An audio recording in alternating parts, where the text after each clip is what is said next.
우리는 우리 곁에 있는 네피림, 즉 네피림에 관한 메시지를 전하고 있습니다. 그리고 첫 번째 부분에서 이미 많은 정보를 다루었습니다. 고대인들이 데미갓, 즉 반은 신, 반은 인간인 데미갓에 대해 많은 관심이 있었다는 건 당연히 여겨지는데요. 현대인들은 이런 혼혈 데미갓 숭배에서 벗어났을까요? 네피림이란 주제가 단순한 격가지에 불과한 것일까요? 우리는 첫 번째 세션에서 이 부분을 다루었습니다. 우리는 행성의 이름을 네피림에서 따오고 요일의 이름도 네피림에서 따왔으며 달의 이름도 네피림에서 따오고 화학 원소의 이름도 네피림에서 따오고 심지어 대륙과 바다의 이름도 일부 네피림에서 따왔습니다. 하지만 분명히 우리 현대인들은 이제 이런 것에서 벗어났겠죠. 동의하시나요? 죄송하지만 여러분을 스타벅스로 데려가야겠습니다. 스타벅스 컵마다 뭐가 그려져 있나요? 네피림입니다. 그건 세이렌이에요. 세이렌은 반은 물고기, 반은 여자이거나 반은 새, 반은 여자인 하이브리드로 노래로 선원들을 죽음으로 유혹하는 존재입니다. 여러분은 스타벅스의 마케팅 전략, 즉 그들의 로고가 어떻게 진화해 왔는지 볼 수 있습니다. 그들은 15세기 세이렌을 그냥 복사해서 로고에 그대로 넣었습니다. 하지만 시간이 지나면서 그들은 약간의 예술적 자유를 발휘해서 모양을 좀 더 둥글게 다듬었죠. 그래서 지금은 그렇게 보이지 않아요. 제가 굳이 언급하지 않을 몇 가지 디테일이 있습니다. 그 세부 사항들요. 조금은 무리한 부분도 있지만 그들은 단지 그것을 바꿨을 뿐이고 여전히 네피림 세이렌입니다. 여기 한 세이렌이 젊은 선원을 죽음으로 유혹하는 장면이 있습니다. 그녀는 하이브리드입니다. 베르사체는 어떤가요? 네? 베르사체는 무엇에 관한 브랜드일까요? 그래요. 정말 아름다운 여성, 메두사죠. 머리카락 대신 뱀을 가지고 있고 그녀를 바라보면 돌로 변하게 만듭니다. 그녀는 무엇일까요? 그녀는 하이브리드, 네피림입니다. 그리고 그게 가장 고급스러운 브랜드 중 하나의 상징이죠. 흥미롭네요. 우리 곁에 네피림입니다. 지구상에서 가장 큰 스포츠 대회는요. 전 세계를 하나로 모으는 가장 큰 이벤트라고 할 수 있죠. 그게 뭘까요? 올림픽이죠. 제우스와 올림포스 산에서 세상을 지배하던 올림포스 신들의 이름을 딴 대회입니다. 모두 네피림입니다. 이건 네피림에게 바치는 경의입니다. 사실 옛날에는 올림픽을 열 때 올림포스 신들에게 재물과 곡물을 바치곤 했습니다. 다음 올림픽 2016년 리우 역시 올림포스 신들의 이름을 전 세계에 알렸죠. 스포츠로 넘어가 볼까요? 나이키. 나이키 들어본 적 있나요? 나이키가 뭔가요? 스포츠 브랜드, 스포츠 의류 제조업체죠. 틀렸습니다. 네피림입니다. 승리의 여신이죠. 그녀는 네피림입니다. 제가 에베소에 갔을 때 저는 이 돌을 봤습니다. 이 사람이 바로 승리의 여신 나이키입니다.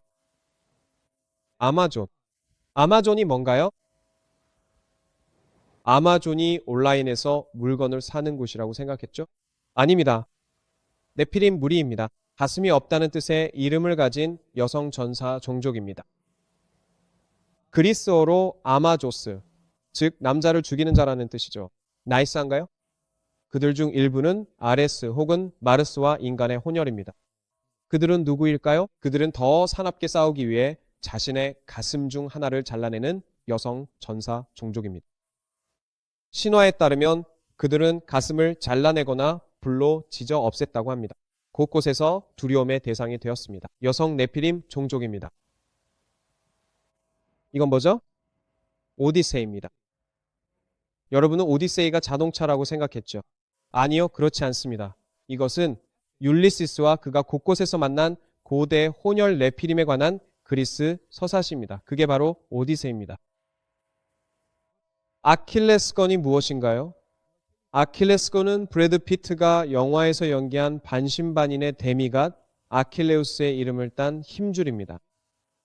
그는 여신 테티스와 필 모르털이자 헤라클레스의 친구인 펠레우스 사이에서 태어난 혼혈 아들입니다.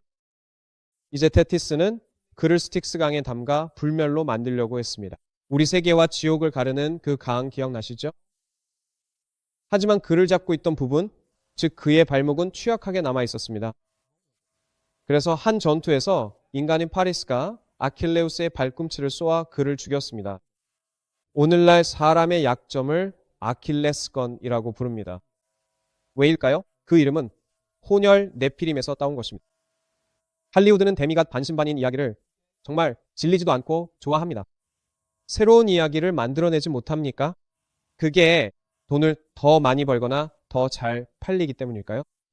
그래서 최근에 토르를 만들었는데 이는 천둥의 노르드신이자 네피림에게 바치는 헌사입니다. 이 사람은 아놀드 슈워제네거입니다. 그가 영화 초창기 시절에 맡았던 역할 중 하나는 헤라클레스였습니다. 반은 신이고 반은 인간인 제우스와 알크메네의 아들 헤라클레스를 아놀드 슈워제네거가 연기했습니다. 그리고 내년에 개봉할 영화에서도 또다시 헤라클레스가 등장하는데 이번에는 드웨인 존슨, 즉 덜하기 헤라클레스를 연기할 예정입니다. 2014년 8월에 개봉합니다. 이들은 이런 데미갓 이야기를 질리지 않도록 만들어냅니다. 사람들이 이런 이야기를 좋아하니까요. 트와일라잇에서는 뱀파이어가 인간 여성과 결합해서 무엇을 낳죠? 하이브리드죠. 엑스맨에서는 유전적으로 조작된 초인간들이 나오죠? 역시 하이브리드입니다. 그래요. 정말 멋지게 생겼죠? 그렇지 않나요? 그리고 항상 그렇게 사악하게 보이기도 하죠. 우리는 정말 하이브리드 이야기를 질리지도 않고 소비합니다. 우리는 그리스인이나 로마인들을 돌아보며 그들이 얼마나 어리석었는지 말하지만 정작 사람들이 이런 것들을 믿으면서 얼마나 많은 돈을 쓰는지 한번 생각해 보십시오. C.S. 루이스가 쓴 나니아 연대기라는 기독교적 우화가 있습니다. 이 작품에는 많은 하이브리드 존재들이 등장합니다. 여기 사티로스가 있는데 반은 인간이고 반은 염소입니다. 그는 네피림입니다. 여기 켄타우로스가 있습니다. 반은 인간, 반은 말이죠. 이것도 네피림입니다. 여기 혹성 탈출에서는 유전적으로 조작된 유인원이 인간의 유전자를 받아 지능이 향상된 하이브리드로 등장합니다. 그들은 또 다른 영화를 만들고 있습니다. 진화가 혁명이 되고 혹성 탈출, 진화의 시작이죠. 아직 그 영화는 개봉하지 않았죠? 곧 개봉할 것 같아요. 하이브리드 맞죠? 헐리우드 영화에서 외계인이 등장하면 그들이 원하는 게 뭘까요? 그들은 조작을 위해 인간의 유전자를 원합니다. 유전적으로 변형된 유기체를 만들고 싶어 하죠. 헐리우드는 유전공학을 정말 좋아합니다. 아무리 봐도 질리지 않죠. 최근 영화 오블리비언에서 톰 크루즈가 나옵니다. 그는 드론 수리공 테크 49입니다. 잭 카퍼는 자신의 유전자가 외계인에게 빼앗겨 인간을 재프로그래밍한 새로운 종족을 만드는 데 사용된다는 사실을 알게 됩니다. 흥미롭지 않나요? 고대부터 지금까지 수많은 것들이 어떤 한 가지를 가리키고 있습니다. 그것은 과거에 실제로 일어났던 일, 성경에 따르면 분명히 있었던 일을 가리키고 있고 또 앞으로도 일어날 것처럼 보입니다. 이제 질문은 왜 기독교인들이 이 문제에 관심을 가져야 하느냐는 것입니다. 이 부분은 두 번째 세션으로 남겨두었습니다. 보통은 이 부분을 먼저 진행해서 여러분께 성경 구절을 소개하지만 이번에는 여러분의 관심을 먼저 끌고 네피림이 우리 삶에 얼마나 널리, 얼마나 흔하게 존재하는지 보여주기 위해 여기로 남겨두었습니다. 이제 확신이 드시나요? 네, 네피림은 우리 곁에 있습니다. 우리가 관심을 가져야 하는 이유는 성경에 나와 있기 때문입니다. 우리는 랍비들이 성경에서 7명의 데미갓 하이브리드 반신반인을 언급한다는 것을 알고 있습니다. 네피림, 타락한 자들, 르바임, 죽은 자들, 아나김, 잼주밈, 이밈, 기보림, 그리고 아빔. 그들은 이 7종류를 이름 붙였습니다. 이것은 단순한 격가지 이야기가 아니며 그들은 이것을 신화로 여기지 않았습니다. 혹시 모르셨다면 하늘에도 하이브리드가 있습니다. 에스겔서 1장 10절은 여러분이 길에서 마주친다면 충격을 받을 만한 존재에 대해 이야기합니다. 그 존재의 모습은 이렇습니다. 그 얼굴의 모양은 이러하니 각기 사람의 얼굴을 가졌습니다. 네 생물 모두 오른쪽에는 사자의 얼굴이 있었습니다. 네, 생물 모두 왼쪽에는 소의 얼굴이 있었습니다. 네, 생물 모두 독수리의 얼굴도 있었습니다. 이런 존재를 만난다고 상상해 보세요. 만약 당신이 피부색이 조금 다르다는 이유로 누군가와 잘 지내지 못한다면 천국에서 깜짝 놀라게 되실 겁니다. 천국에는 훨씬 더 다양한 존재들이 있기 때문입니다. 그리고 하나님께서는 이렇게 말씀하십니다. 익숙해지라고요. 나는 다양성의 하나님이다. 나는 만드는 것을 좋아한다. 그리고 만드는 것은 나의 일이다. 너희에게는 그것이 허락되지 않는다. 너희는 유전자를 조작할 권한이 없다. 요한계시록 4장 7절에서도 다시 언급됩니다. 천국에 있는 하이브리드 존재입니다. 첫 번째 생물은 사자와 같았습니다. 두 번째 생물은 송아지와 같았습니다. 세 번째 생물은 사람과 같은 얼굴을 가진 생물이었습니다. 네 번째 생물은 나는 독수리와 같았고 그는 존재를 묘사할 말을 찾지 못했습니다. 천국에는 분명히 이상한 생물들이 있습니다. 에스겔서 10장 9절에서 10절에서 이렇게 말합니다. 내가 보니 그룹들 곁에 4바퀴가 있는데 이 그룹 곁에도 한 바퀴가 있고 저 그룹 곁에도 한 바퀴가 있으며 그 바퀴 모양은 황옥 같으며 그 모양은 닛이 꼭 같은데 마치 바퀴 안에 바퀴가 있는 것 같으며 각 바퀴 안에는 교차하여 도는 또 다른 바퀴가 있었습니다. 정말 이상한 생물이죠. 하지만 곰곰이 생각해보면 그렇게 이상한 것도 아닙니다. 우리 몸에도 완벽한 원이 하나 있거든요. 그게 바로 우리의 눈입니다. 우리 몸에서 제가 아는 유일한 완벽한 원은 바로 우리의 눈입니다. 하지만 하나님은 그걸 좋아하셔서 하나님께서도 아마 완벽한 원이 잔뜩 있는 바퀴처럼 생긴 것들이 둘러싸인 생물들을 만드신 것 같아요. 그래서 우리는 이것이 성경에 나와 있다는 것을 알아야 합니다. 이 사실을 이해하면 그 맥락이 성경을 이해하는 데 도움이 될 것입니다. 이것은 노아의 홍수가 왜 일어났는지, 하나님께서 왜 가나안 족속의 완전한 멸망을 명령하셨는지 같은 것들을 이해하는 데 도움이 됩니다. 그 당시에 유전공학, 유전자 조작과 같은 이상한 일들이 일어나고 있었기 때문입니다. 그리스도인들에게 이게 왜 중요할까요? 왜냐하면 이런 일이 다시 일어날 것이라고 예언되어 있기 때문에. 전도서 1장 9절에 이렇게 나와 있습니다. 이미 있었던 것이 다시 있을 것이요. 이미 행한 일이 다시 행해질 것입니다. 해 아래에는 새 것이 없습니다. 그리고 예수님께서 마태복음 24장 37절에서 말씀하셨습니다. 노아의 때와 같이 인자가 임할 때도 그러할 것이다. 이 말씀은 매우 열려있는 해석을 남깁니다. 노아의 때와 같다고 하셨는데 그렇다면 노아의 때에 무슨 일이 있었는지 물어봐야 합니다. 왜 하나님께서 온 세상을 멸하시고 단지 8명만 구하셔야 했을까요? 더 많은 사람을 구하실 수도 있었지만 오직 8명만이 하나님을 믿기로 결정했고 나머지는 모두 죽임을 당했습니다. 왜일까요? 그 이유는 유전적 조작이 일어나고 있었기 때문입니다. 창세기 6장을 직접 읽어보면 노아의 시대의 혼혈 존재를 만들어낸 유전적 실험이 묘사되어 있습니다. 그리고 그로 인해 온 세상에 심각한 심판이 내려졌습니다. 그리고 예수님께서는 앞으로 일어날 일을 그것과 비교하십니다. 그분은 그 재앙에 앞서 어떤 일이 있었고 똑같은 일이 궁극적인 재앙 전에 다시 일어날 것이라고 말씀하십니다. 창세기 6장 이후 2000년이 지나 이스라엘이 가나안을 진멸하라는 명령을 받은 것도 유전적 조작이 다시 일어났기 때문입니다. 그 일이 실제로 일어났다는 것을 우리는 압니다. 왜냐하면 그들이 가나안에 들어갔을 때 누구를 만났습니까? 그들은 거인들을 만났습니다. 자연의 변이체들이었습니다. 유전적 돌연 변이들이었습니다. 그들 중 한 명이 골리앗이었습니다. 그리고 다윗이 골리앗의 머리를 끌고 가는 모습을 보십시오. 그는 단순히 키가 큰 남자가 아닙니다. 그는 혼혈종입니다. 탈무드에 따르면 아마 처음 들어보셨을 수도 있는데 유대 랍비들이 전하는 탈무드에 따르면 골리앗의 어머니가 누구였는지 아십니까? 그녀는 룻의 동서였던 오르바였습니다. 룻은 나오미 어머니의 하나님을 따르고 싶어 이스라엘로 갈게요 라고 했죠. 오르바는 나도 가고 싶긴 한데 라고 했고 나오미는 안 가도 돼 라고 했죠. 오르바는 그럼 안 가도 되겠네요 라고 했죠. 그녀는 갈 마음이 없었습니다. 믿는 사람들 중에도 그런 모습을 볼 수 있습니다. 말을 옳게 하지만 마음은 있지 않습니다. 오르바는 그런 사람이었어요. 그런 여성이었습니다. 그녀는 옳은 말을 했지만 진심으로 마음이 담겨있지는 않았습니다. 그리고 나서 그녀는 네피림과 결혼해서 거인들을 낳았습니다. 그중 한 명이 골리앗이었습니다. 그래서 다윗은 사실 먼 친척 중 한 명을 죽인 셈이죠. 왜냐하면 다윗은 룻의 증손자이기 때문입니다. 그리고 룻은 오르바의 시누이였습니다. 그 다음에 우리는 구약 성경에서 네피림이 언급되는 것을 발견합니다. 이쉬 베노비 있습니다. 그는 사무엘하 21장 16절에 나오는 골리앗의 네 형제 중 한 명입니다. 그는 다윗의 조카인 스루야의 아들 아비새에게 죽임을 당합니다.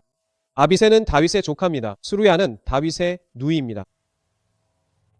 라미는 역대상 20장 5절에 나옵니다. 다시 한번 블레셋 사람들과의 전쟁이 있었고 야일의 아들 에라나니 가드 사람 골리앗의 형제 라미를 죽였습니다. 그의 창자루는 베트레데와 같았습니다. 그리고 우리는 6손가락을 가진 거인에 대해 알게 됩니다. 역대상 20장 6절입니다. 다시 가드에서 전쟁이 있었는데 거기에는 키가 큰 사람이 있었고 손가락과 발가락이 각각 6개씩 모두 24개였습니다. 그도 역시 거인에게서 태어난 사람이었습니다. 그리고 7절에는 또 다른 인물이 나옵니다. 그가 이스라엘을 모욕했을 때 요나단이 다윗의 형제 스마야의 아들 요나단이 그를 죽였습니다. 결국 가드 출신의 거인 5명이 다윗과 그의 제자들에 의해 죽임을 당했습니다. 멋지지 않나요? 누군가를 따르게 되면 그 사람의 일을 하게 됩니다. 다윗을 따랐던 사람들, 즉 거인을 쓰러뜨린 다윗을 따랐던 이들은 결국 자신들도 거인을 쓰러뜨리는 사람이 되었습니다. 이게 격려가 되지 않나요? 그런데 이게 인디언 인사인 하우의 기원일 수도 있다고 하는데 손가락이 어떻게 되는지는 잘 모르겠네요. 제 생각에는 이렇게 하는 것 같습니다. 미국 원주민들은 서로 인사할 때 하우라고 말하면서 이렇게 항상 손가락 개수를 보여줬습니다. 왜냐하면 일부 아메리카 원주민 전설에 따르면 미국에는 거인들이 있었고 그들은 손가락과 발가락이 각각 6개였다고 합니다. 믿을만 할까요? 저는 믿습니다. 왜냐하면 성경에 나와 있으니까요. 이런 것이 왜 중요할까요? 이런 일은 최근 역사에서도 일어났습니다. 아주 오래 전 고대에만 일어난 일이 아닙니다. 이런 일은 최근 역사에서도 일어났습니다. 저는 지구상에서 가장 큰 죄악은 유전적으로 조작된 슈퍼휴먼을 만들고자 하는 욕망에서 시작된다고 믿습니다. 그리고 이것은 찰스 다윈과 아돌프 히틀러 모두의 욕망이었습니다. 그들은 유전적 우월성을 갈망했습니다. 그리고 이 두 인물, 다윈과 히틀러는 같은 동전의 양면과도 같습니다. 그들은 같은 것을 믿었습니다. 그들은 유제닉스라고 불리는 것을 신봉했습니다. 유는 그리스어로 좋다는 뜻이고 제닉스는 유전자를 의미합니다. 그들은 슈퍼 종족의 창조를 믿었습니다. 그렇다면 슈퍼 종족은 어떻게 만들어질까요? 그들은 독일인들에게 신이 될 잠재력이 있다고 상상하게 했습니다. 그 말을 어디서 들어본 적이 있지 않나요? 사탄이요? 신이 될 잠재력이 우리 손이 닿는 곳에 있다는 겁니다. 사람들은 그걸 좋아합니다. 사람들은 유전공학에 열광합니다. 네, 이제 신을 거스르는 일이 과학이 되어버렸습니다. 그래서 과학이라는 이름으로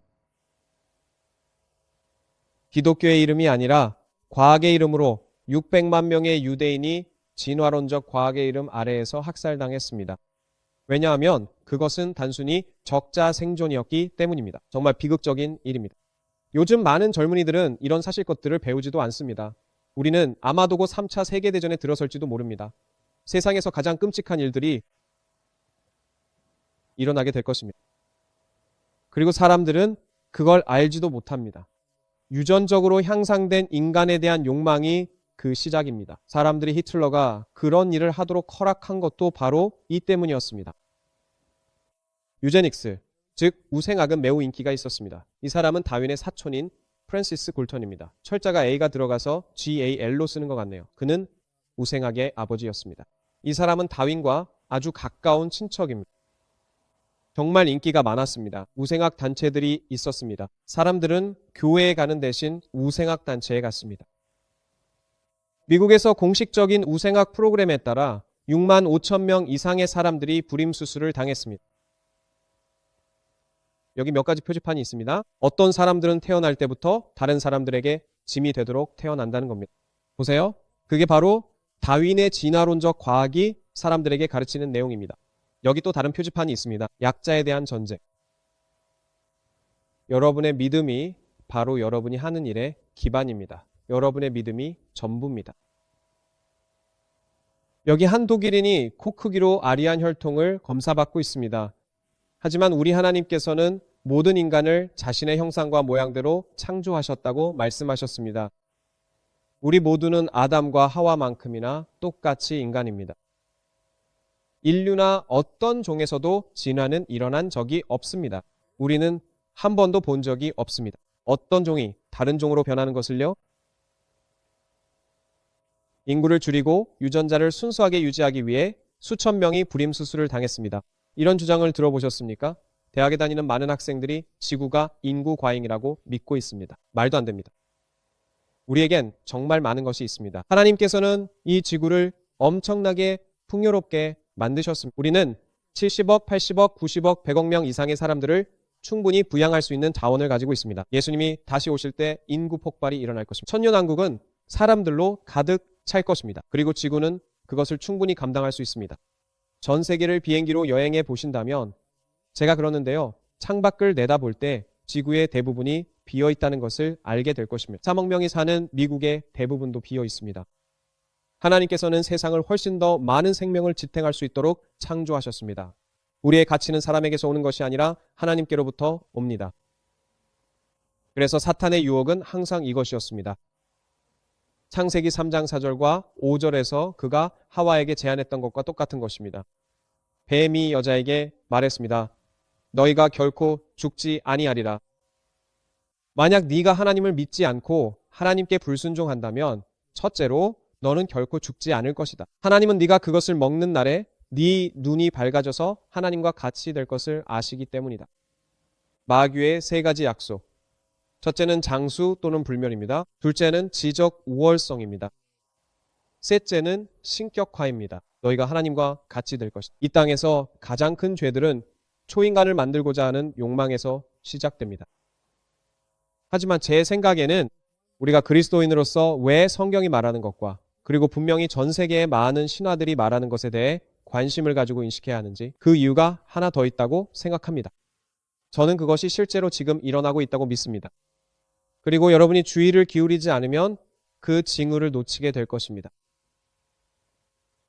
현재 많은 유전적 조작이 이루어지고 있습니다. 이것은 2011년 8월에 나온 기사로 꿀벌의 죽음, 유전자 변형 작물, 그리고 북미에서의 벌집 붕괴에 관한 내용입니다. 그들은 죽은 벌들을 발견했습니다. 몬토는 유전자 조작을 하는 아마도 가장 큰 회사 중 하나입니다. 몬산토의 유전자 조작 씨앗이 벌들을 죽이고 있습니다. 여기 벌의 내장을 비교한 사진이 있습니다. 왼쪽에 있는 검은색 내장은 GMO 식품을 먹은 벌의 것입니다. 만약 그것이 벌들에게 저런 영향을 준다면 우리 아이들에게는 어떤 영향을 미치고 있을지 궁금합니다. 지금 이 순간에도. 자, 그럼 얼마나 많은 식물들이 벌에 의존하고 있는지 한번 살펴봅시다. 중요한 과일, 채소, 견과류, 그리고 곡물, 작물들, 곤충, 특히 꿀벌의 수분에 의존합니다. 대두, 목화, 포도, 아몬드, 사과, 오렌지, 딸기, 땅콩, 복숭아, 블루베리 등이 있습니다. 그래서 저는 이런 종류의 유전자 조작이 원인일 수 있다고 생각합니다. 이것이 그 시나리오를 만들어낼 수도 있습니다. 그것이 요한계시록에서 말하는 것입니다. 왜냐하면 요한계시록에는 대기근이 오고 엄청난 재앙이 닥치며 사람들이 죽고 인류의 3분의 1이 죽을 것이라고 나와 있기 때문입니다. 그게 어떻게 가능할까요? 만약 유전자 조작식품 때문에 벌들이 죽어가고 그걸 우리가 인간에게 도입하고 있다면 어떻게 될까요? 그게 사람들에게 어떤 영향을 미칠까요? 이게 음모일까요? 일부 사람들은 그들이 의도적으로 파괴의 씨앗을 뿌리고 있다고 믿습니다. 유전자 조작의 숨겨진 의도죠. 유전적 조작의 숨은 목적입니다. 실제로 GMO로 인한 질병이 증가하고 있는 것은 분명합니다. 오늘날 많은 호주 어린이들이 땅콩을 먹지 못합니다. 많은 호주 학교에서는 이제 아이들에게 땅콩 알레르기가 없어도 땅콩을 가져오지 말라고 합니다. 왜냐하면 너무 많은 호주 아이들이 땅콩을 먹거나 가까이 있는 것조차 할 수 없기 때문입니다. 이것들이 바로 상위 10가지 유전자 조작 식품입니다. 옥수수나 콩을 먹어본 적 있나요? 면화, 파파야, 쌀, 카놀라, 감자, 토마토, 유제품, 완두콩에서 나온 어떤 것이든요. 이것들이 지금 우리 몸속으로 들어가고 있습니다. 1999년 12월 BBC 뉴스, 트로이 유전자가 물고기를 멸종시킬 수 있다. 생물학자들은 유전자 조작된 물고기 한 마리만 야생에 방류되어도 그 종의 지역 개체군을 멸종시킬 수 있다고 경고했습니다. 이것들은 GMO를 금지하는 나라들입니다. 초록색 나라들은 아니오라고 말합니다. 빨간색 나라들은 예라고 말합니다. 안타깝게도 영국으로 대표되는 영어권 국가들은 예라고 말합니다. 그리고 우리는 프랑스보다 더 많은 질병을 보고 있습니다. 그래서 차이가 있다는 것을 알 수 있습니다. 프랑스 사람들이 마시는 레드와인 때문만은 아닙니다. 겉으로 드러나지 않는 많은 일들이 벌어지고 있습니다. 인간화된 동물 사용이 늘고 있습니다. 이는 2011년 가디언지 기사입니다. 인간화된 동물들. 예를 들어 이런 쥐-귀 하이브리드처럼요. 저것은 쥐가 인간의 귀를 키우고 있는 모습입니다. 왜 저런 일을 하는 걸까요? 그들은 인공간을 다른 동물에서 키울 수 있다고 말하기 때문입니다. 그리고 그들은 항상 인류의 이익을 위해서라고 내세웁니다. 사람들은 그런 걸 좋아하죠. 그렇지 않나요? 당신을 더 오래 살게 해줍니다. 불멸하게 만들어줍니다. 기억력을 향상시켜줍니다. 당신을 신처럼 만들어줍니다. 그리고 이들은 정말로 진지합니다. 이건 어떨까요? 염소 거미 하이브리드입니다. 스파이더맨은 들어봤겠지만 이제는 스파이더 염소입니다. 거미와 염소를 교배하면 무엇이 나올까요? 농담처럼 들릴지 모르지만 실제로 존재합니다. 스파이더 염소를 만나보세요. DNA로 강화된 이 거미줄 뿜는 염소는 언젠가 뼈까지 짤 수 있을지도 모릅니다. 이들이 이렇게 하는 이유는 기본적으로 거미줄이 너무나도 훌륭하지만 거미는 너무 작아서 우리가 거미에게만 의존할 수 없다고 말하기 때문입니다. 그래서 염소가 거미줄을 뽑게 만들고 그러면 훨씬 더 많이 생산할 수 있다는 거죠. 이건 또 어떨까요? 이건 오래 있었던 일입니다. 진실이 소설보다 더 기이합니다. 실험실에서 배양한 고기로 만든 최초의 햄버거입니다. 여기 있습니다. 맛있겠나요? 실험실에서 배양한 햄버거 한번 드셔보시겠어요? 이 소고기는 한 번도 살아본 적이 없습니다. 풀밭을 걸어본 적도 햇빛을 본 적도 없는 소에서 나온 고기입니다. 시험관에서 자란 고기입니다. 다행히도 지금 이 패티 하나를 먹으려면 10만 달러가 넘게 듭니다. 그게 바로 그만큼의 비용이 든다는 거죠. 이것 좀 보세요. 유전자 변형 과일이 나를 물었어요. 하하, 프랑켄푸드 재밌는 음식이다. 대만에서 녹색으로 빛나는 돼지를 사육하다. 대만의 과학자들은 어둠 속에서 빛이 나는 돼지 3마리를 사육했다고 밝혔습니다. 와, 저것 좀 봐요. 어둠 속에서 빛이 나는 쥐들이에요. 곧 여러분의 아기들도 어둠 속에서 빛을 낼 겁니다. 새로운 연방 지침에 따라 인간 동물 키메라의 생성이 허용될 것입니다. 혹시 모르신다면 키메라는 그리스 신화에서 나온 것으로 사자, 뱀, 염소가 섞인 혼합체, 즉 하이브리드입니다. 이상하죠? 그래서 그걸 키메라라고 부르는 것. 이게 2005년의 일이에요. 메일 온라인 2011년 기사입니다. 다시 영국 연구소에서 150개의 인간 동물 하이브리드가 배양되었습니다. 지난 3년 동안 배아가 비밀리에 만들어졌습니다. 트랜스휴먼 운동이 있다는 걸 아셨나요? 그 운동의 목적은 무엇일까요? 이런 얘기 들어본 적 있으신가요? 수명을 연장하고 지능을 향상시키며 신과 같이 되는 것. 네, 우리 방금 창세기 어디선가 그런 얘기 읽지 않았나요? 트랜스휴머니즘을 통해 인간이 스스로 신이 되는 거죠. 이들에게는 계획이 있습니다. 그것이 바로 2045 아바타 프로젝트라고 불립니다. 이것이 그들의 단계입니다. 첫 번째는 원격 조종 로봇 복제본을 만드는 것입니다. 다음은 2020년까지 인간 뇌 이식 아바타를 만드는 것입니다. 인생 마지막에 뇌를 이식하는 거죠. 당신 몸은 죽어도 뇌는 다른 몸에 넣겠다는 겁니다. 2030년까지는 인공뇌를 가진 아바타를 만들고 싶어 합니다. 왜냐하면 이제는 당신의 뇌도 마음에 들지 않고 부식될 수도 있으니까요. 그 인공뇌에 인간의 인격을 인생의 마지막에 옮길 수 있도록 하겠다는 겁니다. 그리고 2040년에서 2045년 사이에는 홀로그램 같은 아바타를 만드는 것이 그들의 목표입니다. 그래서 이제는 인간조차도 필요 없게 되는 거죠. 그리고 이 사람들은 이걸 정말 진지하게 생각합니다. 왜냐하면 자신들이 하나님보다 더 나을 수 있다고 믿기 때문이죠. 이게 항상 인간의 착각입니다. 우리가 하나님의 영역을 침범할 때마다 항상 더 나쁘게 만들어버립니다. 그렇지 않나요? 하나님께서는 우리가 먹을 수 있는 모든 과일과 채소, 영양소를 만드셨고 우리의 음식이 우리의 약이 될 수 있게 하셨습니다. 그런데 우리는 대신 엄청난 돈을 들여 제약회사에서 합성 화학물질을 만들어내게 하고 그 독성 물질들이 우리를 죽이고 있습니다. 그리고 우리는 말하죠. 아니야, 우리가 더 나은 해결책을 가지고 있어. 우리의 합성, 인간이 만든 화학물질이 우리를 건강하게 해줄 거야. 이게 바로 인간의 속임수입니다. 우리는 항상 신을 능가할 수 있다고 생각하죠. 하지만 그럴 수 없습니다. 혹시 달라이 라마가 2045 프로젝트를 지지한다는 걸 아셨나요? 저기 그가 있습니다. 그는 저는 이거 좋습니다라고 합니다. 여기 진화 2045 네오 휴머니티를 기반으로 한 정당의 창립자가 있습니다. 이 사람들 진지하죠? 그리고 그들은 서로 다른 동물들이 각기 다른 강점을 가지고 있다는 것을 봅니다. 우리는 독수리의 시력을 가지고 있지 않아요? 우리는 치타의 속도를 가지고 있지 않죠. 우리는 다른 동물들의 소화 시스템을 가지고 있지 않습니다. 만약 우리가 인간의 몸과 유전체를 조작해서 이런 다양한 유전자를 모두 넣을 수 있다면 우리는 슈퍼휴먼을 만들 수 있습니다. 여기 한 사람이 있습니다. 그는 사이버네틱 불멸이라고 말합니다. 이것이 환상일까요? 아니면 해결해야 할 과학적 문제일까요? 그들은 부자들이 먼저 비용을 지불할 거라고 믿고 실제로 부자들이 그렇게 하고 있습니다. 그들은 죽은 후에도 완벽한 몸에서 자신의 의식을 보존할 수 있도록 트랜스 휴머니즘에 동참하고 있습니다. 사탄의 새 거짓말을 기억하시나요? 너희가 결코 죽지 않으리라. 하나님이 아시되 너희가 먹는 날에 눈이 밝아져 하나님과 같이 될 줄을 아심이라. 예수님께서 예언하신 것을 기억하세요.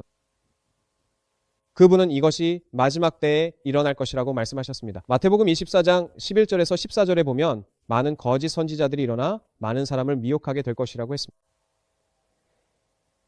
여러분, 그때가 바로 지금입니다. 이미 이런 일들이 일어나고 있습니다. 정말 많은 사람들이 믿고 있습니다. 자신들이 하나님처럼 될 수 있고 하나님이 필요 없으며 구원자도 필요 없다고 말이죠. 무법이 성행함으로 많은 사람들의 사랑이 식어질 것입니다. 그러나 끝까지 견디는 자는, 여러분도 한번 따라해 보시겠어요? 끝까지 견디는 자는 구원을 얻으리라. 이 천국 복음이 모든 민족에게 증거되기 위하여 온 세상에 전파될 것입니다. 그제서야 끝이 올 것입니다. 트랜스 휴머니즘이나 유전자 공학에 소망을 두지 마십시오. 예수님께 소망이 있습니다. 예수님은 이런 모든 일들이 일어날 것을 이미 아셨고 제 생각엔 지금 그 일들이 벌어지고 있습니다. 외계인 시나리오에 대해서는 잘 모르겠습니다. 네피림의 재등장이 꼭 외계인일 필요는 없다고 생각합니다. 지금까지는 모두 유전자 조작과 관련된 것이었습니다. 마지막으로 말씀드리고 싶은 흥미로운 점은 이것입니다. 외계인에게 납치당했다고 주장하는 모든 사람들이 설문조사에서 공통적으로 말하는 것은 유전적 조작에 관한 이야기입니다. 그들 모두가 자신의 난자나 정자가 강제로 채취당했다고 이야기합니다. 무슨 일이 벌어질까요? 저도 모르겠지만 할리우드에서 외계인이 등장할 때면 그들은 우리의 유전자를 원합니다. 그리고 지금 과학자들 역시 우리의 유전자를 조작하려고 합니다. 그리고 하나님께서는 그런 일이 이전에 2번 일어났을 때 곧이어 완전한 파멸이 있었다고 하셨습니다. 완전한 파멸 후 이스라엘은 약속의 땅에 들어갔습니다. 여기서 긍정적인 소식은 이런 일련의 일들을 통해 이스라엘이 메시아를 만날 날이 멀지 않았다는 것입니다. 메시아는 모든 약속 중에 최고의 약속입니다. 진정한 자유입니다. 그러니 부정적인 것을 보는 대신 위를 바라보십시오. 긍정의 면을 보십시오. 예수님이 바로 메시아이십니다. 예수님께 믿음과 신뢰를 두십시오. 아멘. 자, 이제 모두 일어나셔서 기도하겠습니다. 아버지, 감사합니다. 때로는 진실이 소설보다 더 이상할 때가 있지만 주님께서는 우리가 이 모든 것들을 인지하고 이해하고 준비할 수 있는 마음과 생각을 주십니다. 무슨 일이 닥치더라도 우리는 속지 않을 것입니다. 무슨 일이 오더라도 주님의 진리가 우리를 준비시키고 자유롭게 하십니다. 그래서 주님, 이 영상을 보는 사람들이 거짓과 속임수, 그리고 세상이 제시하는 잘못된 패러다임에서 벗어나 자유롭게 되기를 기도합니다. 그들이 그냥 받아들이고 한 번도 성경의 관점에서 그것을 생각해보지 않은 것들에서 벗어나길 기도합니다. 그런 분들을 위해 기도합니다. 이걸 듣고 계시거나 보고 계시다면 성경을 펴시고 성경을 읽어보십시오. 성경의 하나님을 믿으십시오. 그분께서는 곧 살아있는 자와 죽은 자를 심판하러 오신다고 말씀하셨습니다. 그날이 오기 전에 마음을 예수님께 드리고 그분을 따르십시오. 예수님의 이름으로 여러분을 위해 기도합니다. 아멘.